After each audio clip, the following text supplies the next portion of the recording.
Despicable Me 4 is a film I found underwhelming, to be honest. I really wanted to like this one, y'all, but when it was all said and done, I thought this one could have been much better than what it turned out to be.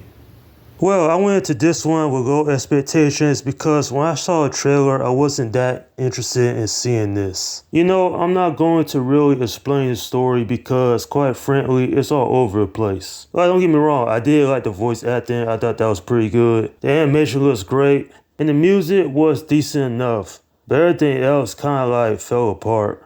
And at this point, the franchise is getting quite stale, to be honest. The thing is, as entertaining this movie is to little kids, there's not much here for adults. If you're looking for a deeper meaning with the characters, then unfortunately you're not going to find it here. At least this movie's funny, but other than that, I really can't say it's a great one to check out. Like I said earlier, kids will probably enjoy this a lot more than adults because a lot of it is just gags.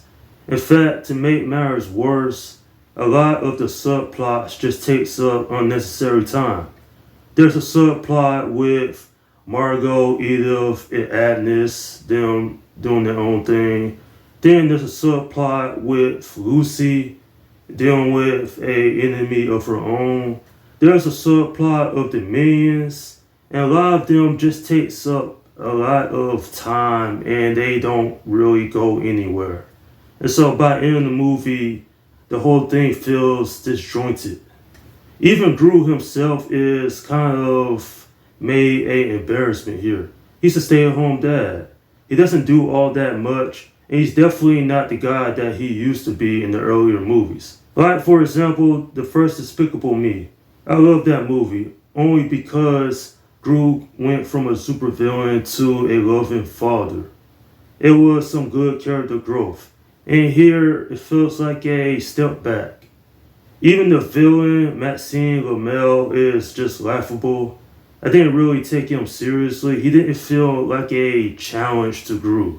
Not like the villains that Gru had faced beforehand. I myself like the earlier movies, but now it just feels like, what more can you do with this franchise?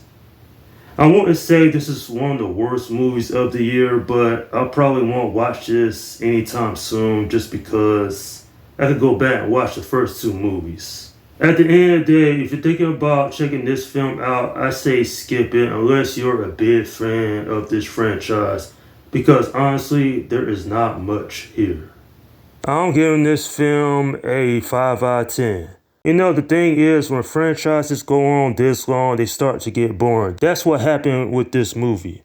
It's not compelling enough to tell an interesting story, in my opinion. There's barely any character development. And overall, I just felt underwhelmed, like I mentioned before. This one it had potential to be great, but I was ultimately disappointed. And that is my review of Despicable Me 4. Alright, leave your comments down below in the section and let me know what you think about this movie if you have seen it. Okay, this is Slum Guy 172 saying peace out.